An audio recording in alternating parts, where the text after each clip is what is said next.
Hello everybody! Thank you so much for watching this live stream concert tonight. I'm really excited to play a bunch of music from all different areas of the world for you today. I'm going to start with a piece that was actually a request. If you remember, if you've been with me on all my live streams so far, I asked on my first one if anybody had any requests, and a couple people answered. So Jennifer in Evanston said she really loves this waltz by Frederic Chopin. It's Opus 69 number 2 in B minor, and I have learned it at Jennifer's request. It's a beautiful piece, and I have to say it's one of Chopin's less virtuosic pieces, but it definitely is more of a dance than many of his other waltzes. Some of the other ones are like a piano fest. This one I can definitely picture people dancing. So I will begin now with Chopin's Waltz, and please enjoy.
so much, Jennifer, again for suggesting that. And in case you are wondering, will I take more requests?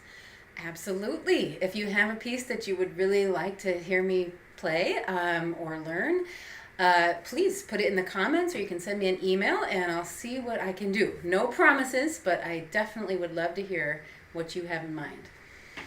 So if you read the email when I sent out news about this live stream, I was noting where all the composers were from. Chopin is claimed by two countries because he was born in Poland, so the Polish people fiercely claim him as their own. But he did live the bulk of his life in France, so French people equally claim him as their own. So being an immigrant, I think probably he got the best of both worlds. So speaking of immigrants, I would like to play a piece by a living composer. This is a friend of mine. His name is Xavier Beteta. He is from Guatemala, but he came to the United States for college and has been here for 19 years. He's currently a professor of composition at Wheaton College in Wheaton, Illinois. And I know him because he serves on the board of New Music Chicago, as I do. So I'm very excited to play these pieces by Javier. They are called Miniatures Fantastiques. The title itself is French, but there are 3 movements in the piece, and the titles are in all different languages. The first one is in his native language, Spanish. It's called El Camino del Sur, the path of the south. The second movement is titled in English, called Porcelain Doll. And the third movement is titled, back to French, Les Adieux, the goodbyes. So before I play these pieces, I first of all want to tell you one of the reasons that I picked them is that they're kind of like as a miniature, they're a miniature introduction to the more contemporary sound of the piano. You're going to see me in the second movement strumming on the inside of the strings of the piano. And it creates a very nice effect. Which Javier uses wonderfully in this piece. He also did write some program notes of his own, which I'm going to read to you. One other thing I wanted to note that he doesn't mention in his notes quite as much, but these are pieces that could serve for anyone. They're not incredibly complicated, so if you're a beginning pianist and you are interested, you could learn this. Here we go. The first one, he writes, El Camino del Sur, the path to the south, imagines that among all roads and paths, there is one that takes us to a fantastic land, outside of this reality, outside of the boredom and routine of our daily lives. This path can be found spontaneously, without us expecting it. It is located in the south, perhaps physically, like in South America or Africa, but also metaphorically, where the south means to go back or return to a time past. And the marking on this piece, the tempo marking says mágico, in other words, magic for this piece. The second movement is called Porcelain Doll. It is a delicate piece that tries to convey the fragility and beauty of a moment. Like a porcelain doll, beautiful moments are very fragile and can shatter at any time. There is a certain sadness and nostalgia in this piece, conveying that a moment of beauty is very short and it doesn't last long, even if we try to grab it. And the marking on that one, just so you're in the know here, extremely fragile. That is how the composer tells the performer to play this piece. The third one, again, Les Adieux, the farewells. This is a piece that conveys the drama of saying goodbye, of something ending. It opens with an incisive tritone and a short descending motive, as if posing a question. It is at the end of this piece where we realize that we had found a path that took us to a place of fantasy. But this place is ephemeral, and at the end, we are back where we started, searching again. So, allow your imagination to picture whatever you may as I play these pieces by Xavier Beteta.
right, thank you again, Javier, for sharing those pieces with us. I enjoyed learning them, and I thought they were very picturesque.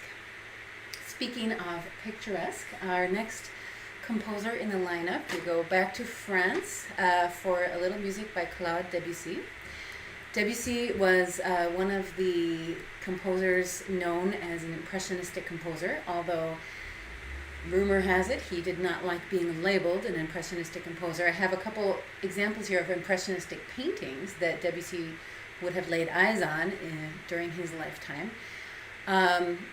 Impressionistic painting is characterized by kind of suggested shapes and a lot of kind of blurred views, and Debussy's music is not necessarily blurry, but is definitely kind of suggestive. He has a book of etudes that he wrote, and he gave them fantastic titles like Fireworks and Goldfish and What the West Wind Saw and all sorts of things, but he would habitually put his titles at the end of the piece so that maybe the title or the images that it created would be maybe slightly less important than the music itself, which I can definitely relate to as a musician and composer. I think the music, of course, would come first and foremost. So this piece that I'm going to play is called Reflections in the Water, and I invite you to let your imagination run wild. I personally love to just keep it in your mind rather than, having somebody create a video or something like that, because in your mind you're unlimited. You can imagine it a different way every time, or impossible things can happen. So anyway, you can listen to it just as plain music. You can imagine reflections in the water, whatever that comes in your mind's eye. But please enjoy this piece by Claude Debussy. I love it very much. Reflections in the Water.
All right, I hope you enjoyed that. I definitely did.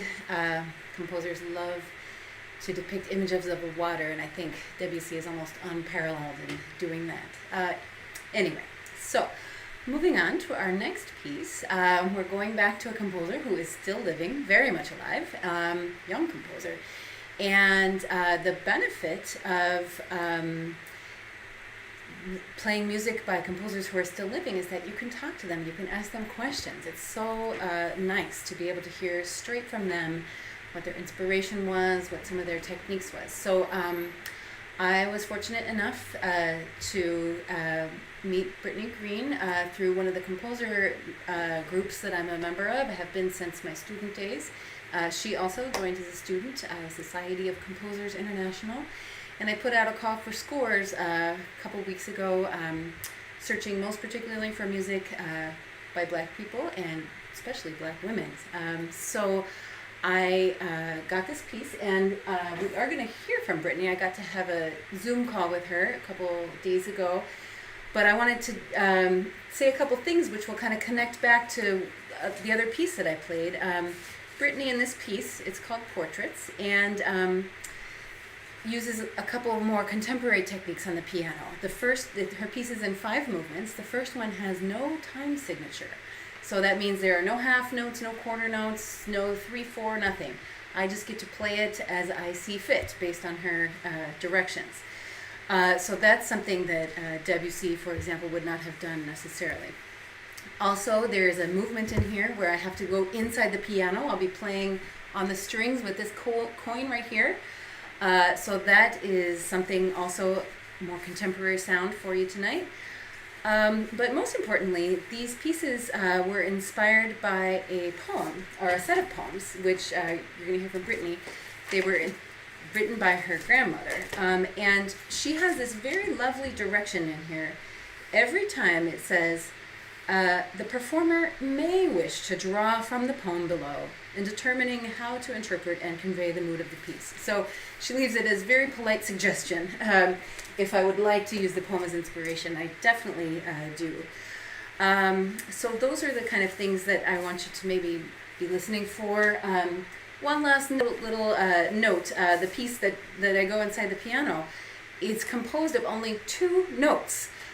E and F. And I love this because oftentimes with my beginning students, I will have them compose their own pieces, and one of our first assignments is to compose a piece using only 1 note, and then we go on and do a piece with only 2 notes. And so to see a professional doing the same kind of thing to great effect has been very cool for me.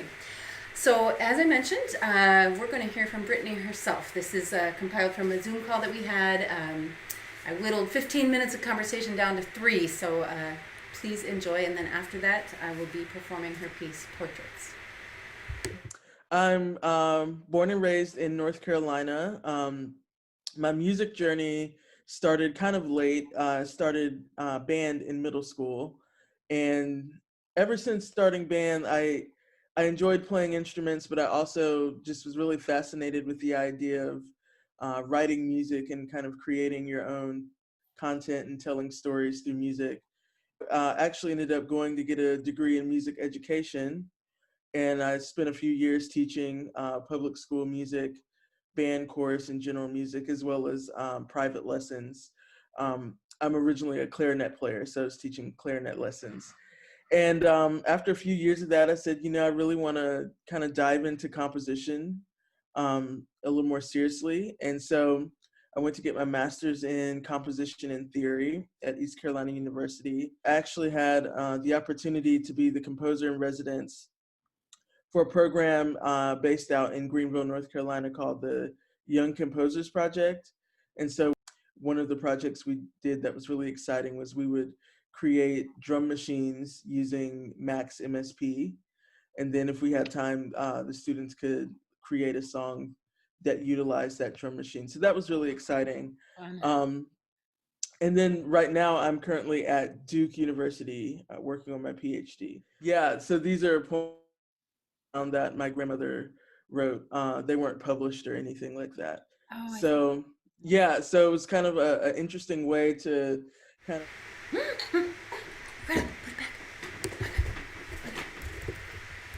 I'm born and raised in North Carolina.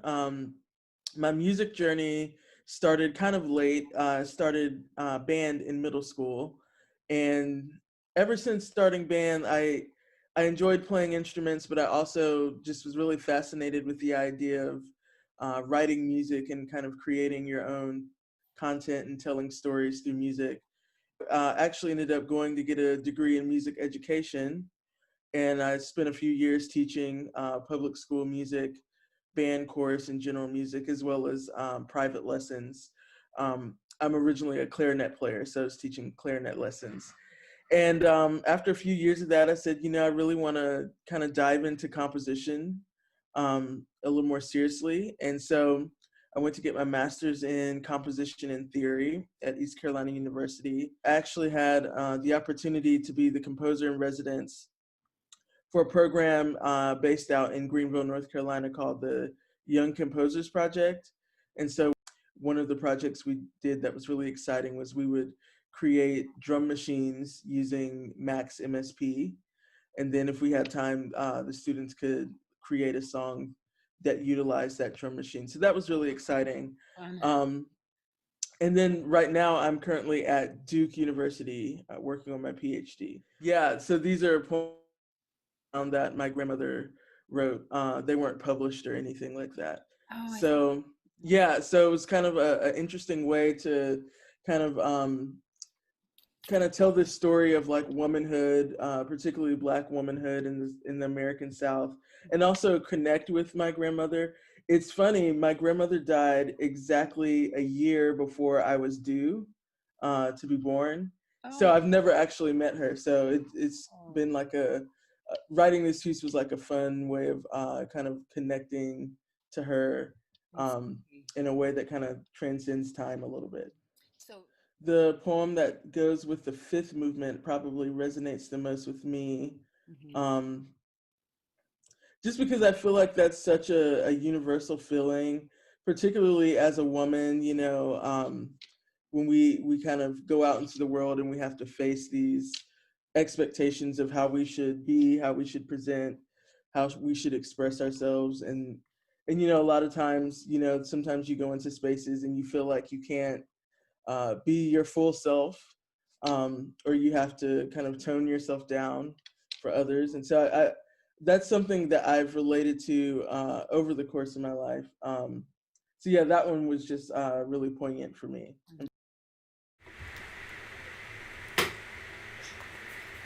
The first poem is titled I Am You by Bessie Irene. Little girl, longing for simpler times, heart hidden and nestled in the richness of melancholy.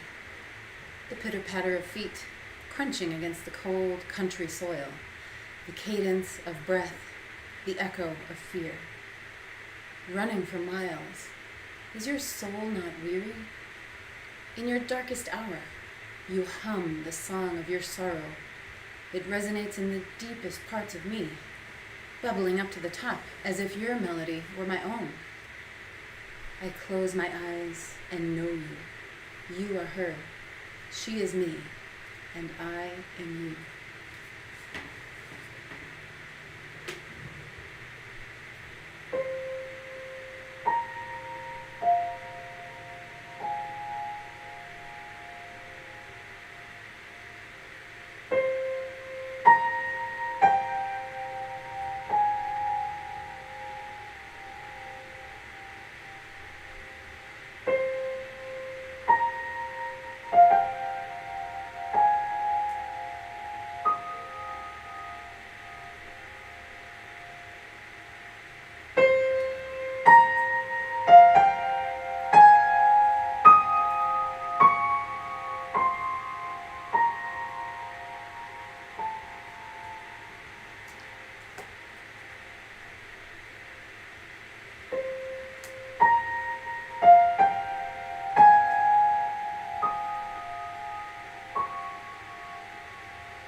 Fleeting. Here and not here. There and not there. Everywhere. Nowhere. Everything I have and did have and will have and can't have. All consuming, non-consuming, etched in the stone of memories. Contradiction? Paradox? Here, fleeting, gone.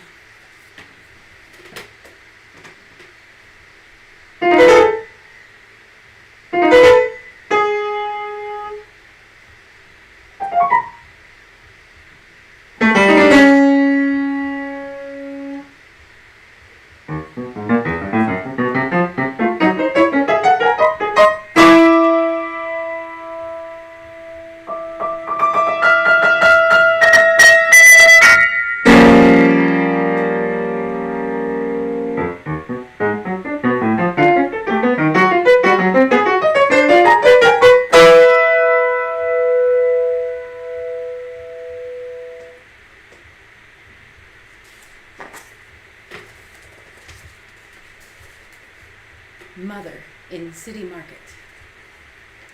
I sat watching, on the rustic metal park bench, the one adjacent to the colonial brick warehouse. I sat watching people pass like cars, each one colored with their own stories, each one tinted with their own regret. One, a mother, her color, Prussian blue, and her tint as algid and damp as the Raleigh sky that day. With each footstep, I watched as the cobblestone absorbed the heaviness of her heart, clinging two small hands like rag dolls, her solemn, exposed through the stillness of her face, vulnerable, but unknowingly so.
Confinement, angst and delusion, deep, sharp eyes that pierce through the soul, confined by his own fury.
beyond the clouds. She stretches, yawns, and rests her feet on the cool mahogany. As she stands, she sighs and puts on her smile that her mother passed down to her. She covers herself in the womanhood expected of her and enters the world. Her world, a twisted fantasy, manufactured and pieced together of lines and niceties, primed and painted into the places she carved out for them.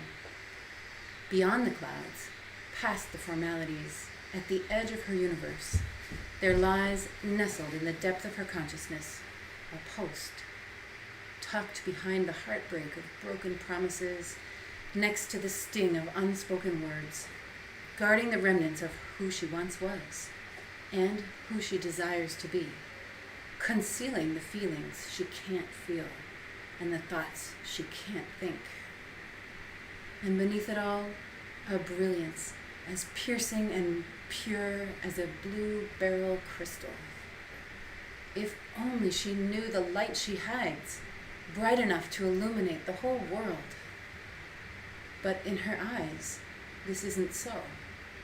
And so it wasn't.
Thank you again, Brittany, for sharing those pieces with us. I think what a treasure to uncover poetry your grandmother you never met wrote and then to put it to music. That is a truly wonderful thing. Treasure for all of us. Thank you. All right. So now we get to the most traditional part of this program. We're going to do a little bit of music by Bach. This is J.S. Bach. He lived a long, long time ago. And he wrote so much music, I don't even think I could copy all of it down in my lifetime. But one of the most revered pieces of music that he wrote is called The Well-Tempered Clavier. And as a child, I thought that meant the piano was in a really good mood, but Not quite. It actually meant it was referring to the tuning of the piano. So older pianos could not play in any key they wanted. They had to be tuned a certain way, but then somebody invented this new tuning system so that people could play in any scale that they wanted. And he went ahead and wrote a piece in every key that existed, and then he did it all again. So it's a great testament of music, these things. But the reason actually that I'm playing this is as a pianist, I've played Bach pretty much my whole life. And one of my first experiences was something called the Italian Concerto, which is kind of a rite of passage for a lot of pianists to play. And the second movement of this piece is very slow and kind of, shall we say, emotional. And I remember taking it to my teacher at the time, and she said, "Well, Amy, it's very nice, but we have to play Bach a certain way. You can't just get carried away with it." So anyway, I guess my 20-year-old self was finding a lot of feeling in this music and needed to kind of slow down and speed up and kind of play it in a way that wasn't the way Bach would have played it. But my argument was always, well, Bach was still a human being. He still had feelings. Even if he couldn't slow down or speed up or play really loud or play really soft, he still probably had those emotions. So this brings us to the piece that I'm going to play today. Is actually a piece. It's kind of a generic prelude and fugue from this book. There are 48 of them, but I find a huge depth of emotion. And in case you forgot, I hate to remind you, we're in a pandemic right now. And I started learning this piece kind of as a private expression of some of the darker thoughts during this time. And so it's not a super upbeat piece, I'll tell you that right now. And these pieces in this book, the Well-Tempered Clavier, they always come in pairs, a prelude and a fugue. Oftentimes they'll be in contrasting moods. The prelude will be upbeat and then the fugue will be kind of slow, or vice versa, or they'll be very different. But this set is a little unusual in the sense that both the prelude and the fugue are kind of in the same vein, the key of B flat minor. Also, a couple notable things. The fugue itself is in 5 voices. Quick definition of a fugue: there's a melody. I'm going to actually play you this tune. It's very short.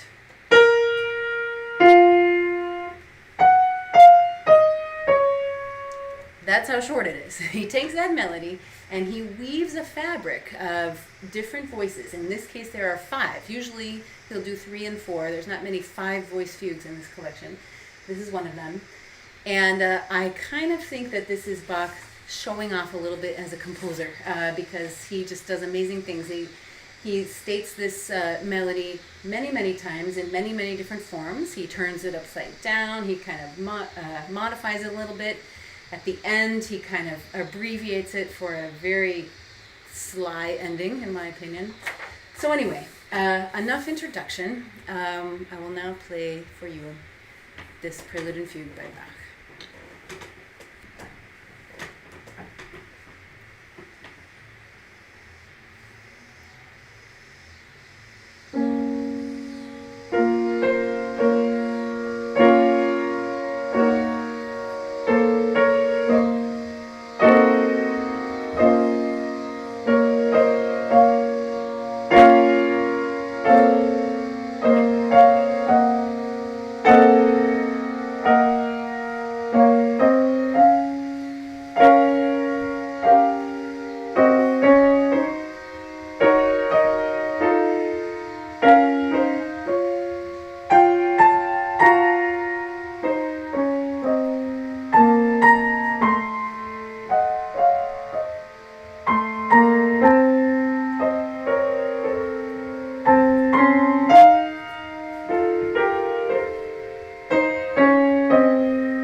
left to play for you tonight.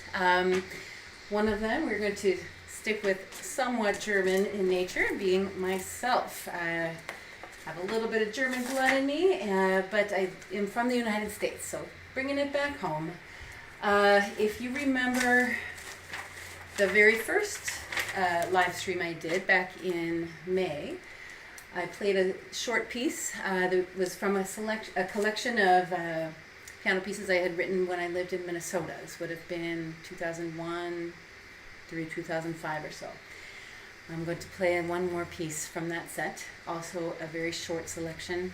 And kind of in keeping our theme of telling a story or painting a certain picture, this one is kind of a little bit of Bach, kind of a little bit of a picture, or kind of a thought of comfort or so in the midst of all that's going on these days. It's just a simple lullaby.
All right.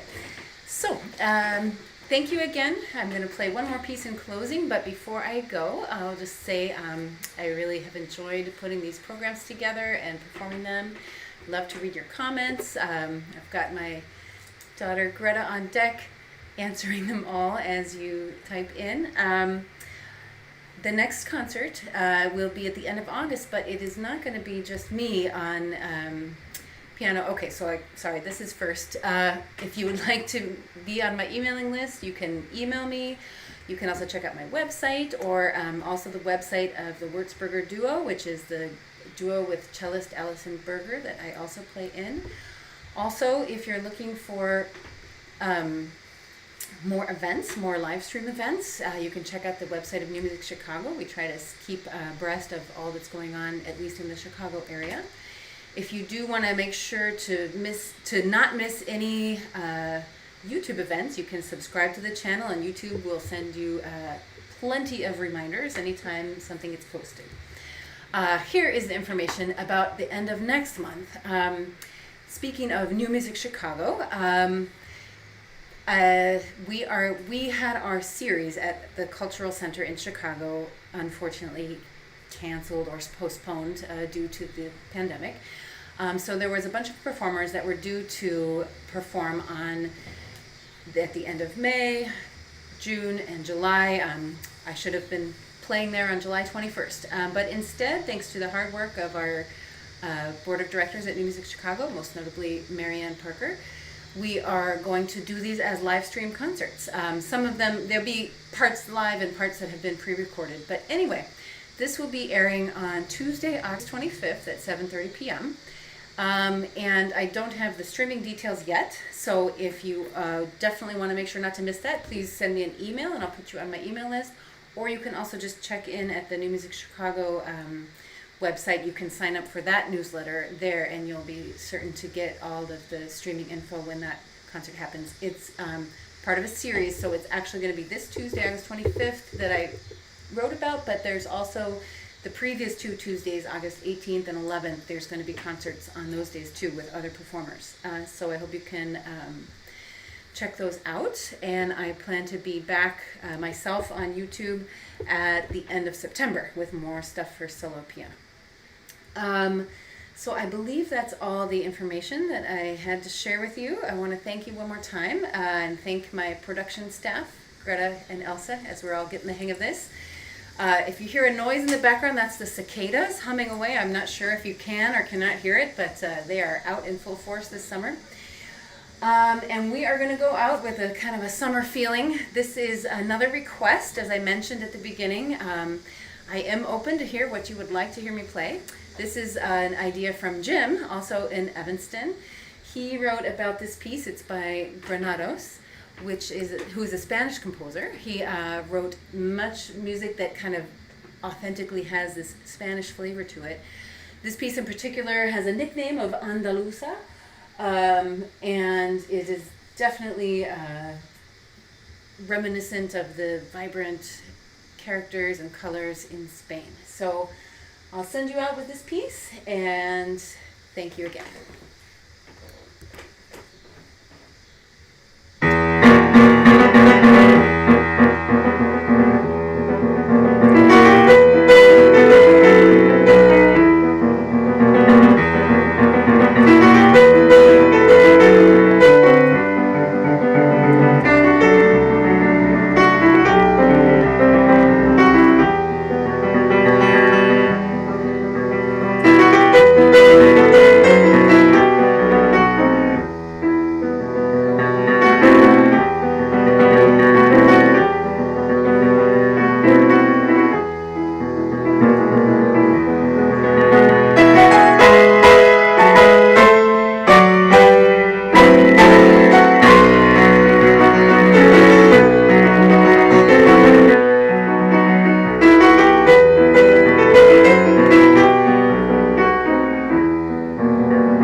All right, thanks again. Thanks to Jim for suggesting that piece. I have played it many times as a pianist in Sunday services, but to really learn it as a concert piece was fun for me. So thanks again for watching. I hope to see you again. Please keep in touch, email, subscribe to the channel, and have a wonderful evening. I hope you enjoyed our kind of world tour of composers around the world, and I'll see you next time. Bye.